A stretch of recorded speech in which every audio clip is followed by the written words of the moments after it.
볼보의 S90 시승을 하고 있습니다. S90 외형상 큰 변화는 없어요. 다만 크기가 굉장히 커졌어요. 좀 살펴보도록 하겠습니다. S90의 외형상 변화는 크기가 커졌다는 거예요. 5m하고 9cm의 전장을 보여주고 휠베이스도 3m가 넘는 굉장히 커진 플래그십 세단이 되겠습니다. S90 마일드 하이브리드 모델이고요. 배지는 B5라고 뒤에 레터링이 되어 있어요. 신규로 적용된 그런 트림이에요. B라는 의미가 마일드 하이브리드 시스템이 적용되어 있다는 뜻입니다. 이게 주력 모델이 될 텐데요. 이 커진 전장이 바로 2열 공간으로 크게 적용된다는 걸 볼 수 있겠습니다. 그럼 바로 먼저 2열 공간부터 좀 보도록 하겠습니다. 플러그인 하이브리드 모델하고 같은 차량 크기로 동일화됐어요. 그래서 기존의 S90보다 S90들이 다 차가 커진 것으로 느껴질 수 있어요. 그러니까 예전에 T8 같은 경우 모델은 다른 S90 모델들하고 다르게 차량이 더 5m 넘는 전장을 가지고 있었어요. 근데 이번에 새롭게 B 모델이 들어서면서 21년형부터 S90은 B 모델이던 T8 모델이던 전부 관계없이 다 5m 9cm로 다 커진 차량이 되겠습니다. 5m하고 9cm만큼 커졌는데 그 커진 부분이 바로 2열 공간으로 바로 왔어요. 특히 가장 두드러진 부분이 이 무릎 공간입니다. 무릎 공간이 제가 아주 편하게 앉아도 상당히 많이 있어요. 한 뼘 정도의 공간만큼이 이렇게 무릎 공간이 있고, 머리 공간은 그렇게 좋은 것 같지는 않아요. 위쪽을 살짝 그 루프 쪽을 지붕을 파놓은 상태인데 그래도 제가 머리가 좀 닿는 편이에요. 제가 앉은 키가 좀 큰 편이고, 뒤쪽에 후방에 선쉐이드를 내리고 올리고 하는 버튼이 왼쪽에는 없고 후방 오른쪽 좌석에만 앉아야만 이게 가능해요. 이렇게 눌러서 내리고 다시 누르면 오르고 할 수가 있어요. 그리고 이 2열 후석에 있는 선쉐이드도 올릴 수가 있는데, 이 선쉐이드가 이렇게 이것도 전동식으로 돼 있어요. 한 번 더 내리면 내려지고, 그리고 버튼을 한 번 더 누르면 이제 유리창이 내려지겠죠. 근데 유리창을 내리고 나면 뒤쪽은 다 이렇게 내려가지는 않네요. 이만큼 공간이 유리가 남아있는 상태입니다. 그리고 암레스트가 있는데, 암레스트가 되게 특이하게 생겼어요. 특이하게 생기고 굉장히 큰데 컵홀더 있고, 여기 뭔가 수납할 수 있는 게인데 굉장히 깊이가 낮아요. 그래서 뭐 큰 거는 수납하지 못하고 얇은 것만 수납이 가능할 것 같아요. 이렇게 들어서 보면 깔끔해지긴 한데 사람이 앉기는 좀 부족해요. 센터 레일이 굉장히 많이 튀어나왔어요. 그래서 가운데 앉기는 좀 힘들 것 같아요. 그 2열에서 공조장치 조작하는 버튼들이 있는데 다 터치식이에요. 풍량 그리고 온도 조절 이런 것도 되고, 뭐 히팅 하는 것도 가능하고 그렇습니다. 그 밑에 부분 보니까 USB 포트가 있는데 USB-C 포트도 같이 마련되어 있네요. 네, B5는 마일드 하이브리드 차량입니다. 마일드 하이브리드 핵심인 부분이 있어요. 바로 요 앞쪽에 있는 엔진 쪽에 스타팅하는 스타트 모터가 되겠어요. 이게 스타팅 모터로도 역할을 하고, 제너레이터, 그러니까 배터리 48V 배터리에 충전도 하고, 그리고 가끔 출발할 때 도움을 주는 트랙션 모터로도 구동을 하게 되어 있습니다. 실질적으로 차량을 구동하진 않아요. 차량이 엔진이 돌 때 거기다 힘을 추가해 주는 거예요. 여기 모터 출력이 10kW 정도예요. 한 14마력 정도가 된다고 하더라고요. 그래서 예전에 T5 엔진이 235마력 정도인데 여기에 10kW, 그러니까 14, 15마력 정도가 추가돼서 250마력의 출력을 내고 있습니다. 토크가 그렇게 높지는 않아요. 토크가 고작해야 40Nm, 그러니까 한 4kgm 정도의 더 토크를 더 준다고 할 수 있겠습니다. 이 부분이 핵심이죠. 엔진 부분에 보니까 깔끔하게 정리가 잘 돼 있네요. 이제 냉각수 들어간 부분하고 워셔액 들어간 부분이 뒤쪽에 있어요.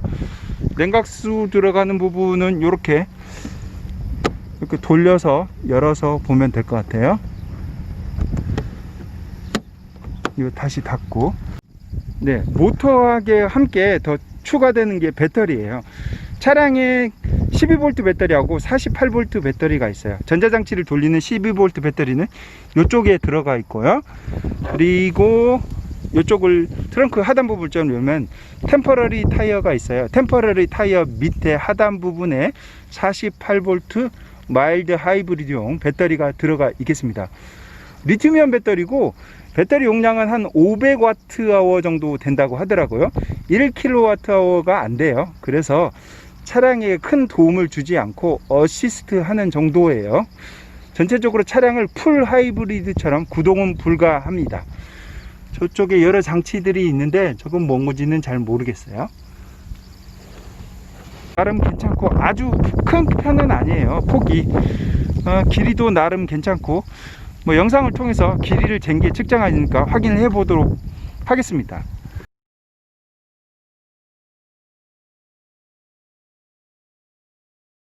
이쪽에 12V 아울렛 하나 있고 그물망이 하나 있어요.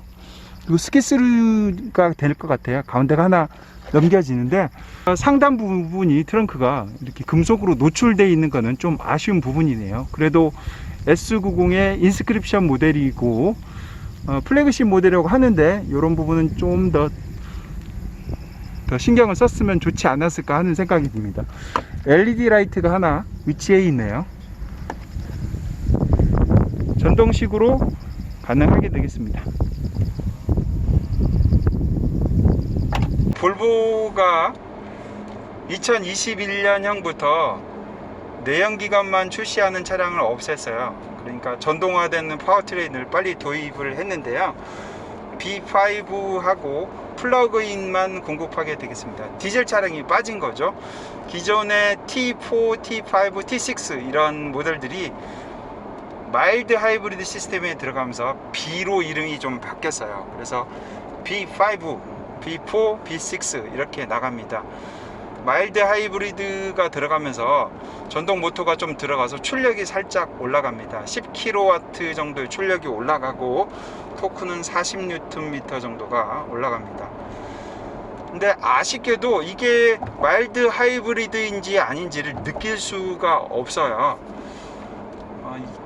예전에 타본 마일드 하이브리드 중에 보통 신호등 앞에 대기할 때 엔진이 저RPM으로 갈수록 미리 꺼져 버려서 엔진 소모량을 줄인다던가 뭐 이렇게 한다던가 하는 경우가 있었는데 이 볼보의 S90 B5 같은 경우는 전혀 그런 비슷한 기능들이 없어요. 그래서 솔직히 이게 진짜 마일드 하이브리드인지 아닌지 알 방법은 없어요.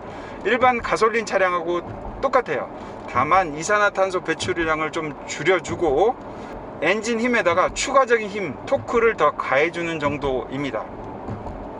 그러니까 일반 차량이라고 보면 될 것 같아요. 앞으로 마일드 하이브리드가 모든 휘발유 차량의 기본이 될 것 같으니까 뭐 그냥 그대로 받아들이면 될 것 같아요. 이제 아쉬운 것은 디스플레이나 이런 데 표시라도 조금이라도 해줬으면 충전이 된다든가 브레이킹 할 때 회생제동을 하는데 충전이 된다든가 이런 게 표시가 되면 좋겠는데 전혀 그런 부분이 없어요. 그러다 보니까 이게 진짜 하이브리드 맞아? 하고 의아하게 생각할 수도 있을 것 같습니다. 특이한 기능 중에 하나가 요 키예요. 이제 오렌지색 키인데 케어 키라는 건데 이 키를 갖다 대해주거나 자녀한테 차를 빌려줄 때 속도를 과속하는 걸 못하게 제어하는 키입니다. 색깔이 오렌지 색깔이에요. 그래서 저는 그냥 오렌지 키라고 합니다.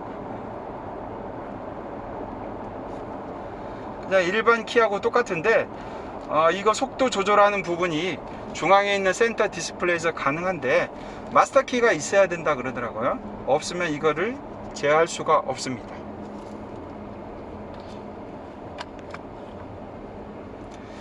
S90 타면서 느낀 게 좀 있어요. 다른 거는 기존의 S90하고 큰 차이가 못 느끼겠는데 브레이킹 할 때 브레이크 페달이 약간 무딘감이 있어요.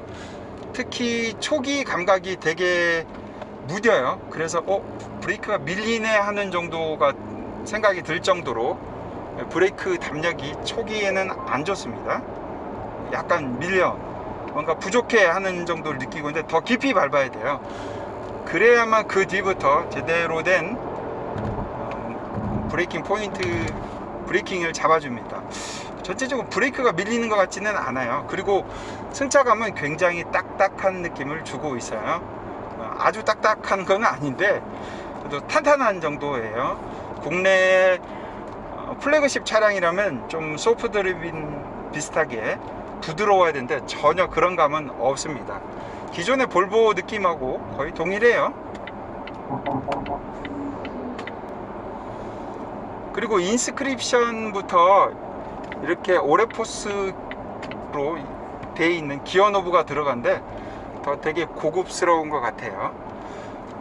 그리고 좀 특징 중에 하나는 여기 조작 버튼들을 보다 보니까 센터에 휴대폰 무선 충전하는 부분도 설정하고 안 하고 할 수 있게 해 놓은 것 같아요. 굳이 이게 필요하겠냐 생각하는데 아무래도 무선 충전하면서 과열된다든가 이런 부분들까지도 더 감안해서 한 것 같아요. 그리고 이 모델에는 B5에는 안개등이 있어요. T8 모델 같은 경우에는 안개등이 없는 것 같은데 안개등이 따로 있어요. LED로 구성되어 있어요. 도로를 지나다 보면 상당히 도로 노면 소음들이 그대로 전해지는 것 같아요. 꽤나 정직하게 그대로 다 들어오는 것 같아요.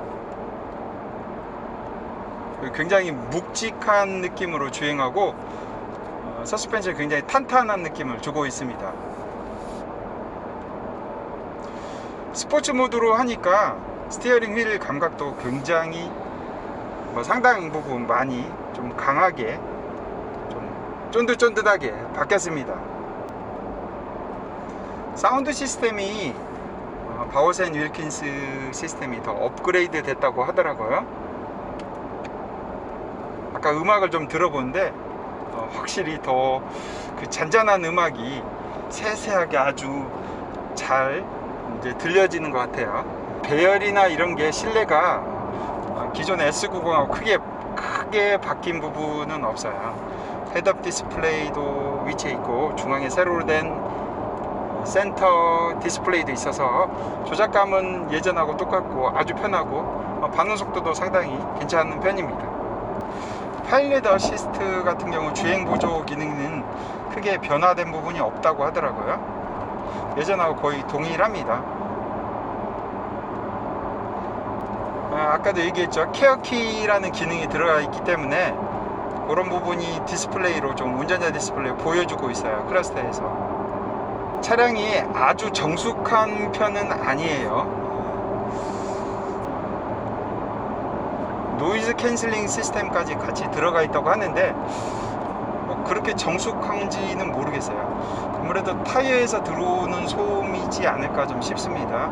타이어가 255에 19인치 40R 19인치 타이어가 들어갔는데요, 피제로 타이어가 들어갔습니다. 상당히 탄탄한 타이어입니다. 노면 상태를 상당 부분 많이 그대로 전달해 주고 있어요. S90 B5 차량을 갖다가 인천까지 여의도에서부터 주행을 해봤어요. 9번 차량으로 주행했는데 색깔이 오묘해요. 약간 초콜릿 색깔이기도 하고, 이게 손흥민이 광고에 나오는 그 차량의 그 색깔하고 동일하다고 합니다. 오면서 운전자 보조 시스템이 파일럿 어시스트 2를 켜놓고 음악을 들으면서 바워센 윌킨스 음악을 듣고 아주 편안하게 온 것 같아요. 특히 마사지까지 받고 헤드업 디스플레이까지 보다 보니까 운전을 하고 있는 건지 가만히 앉아 있는지 모르겠어요.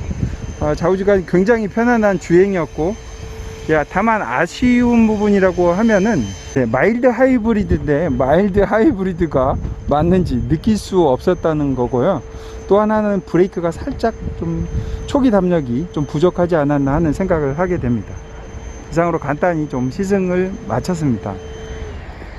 감사합니다.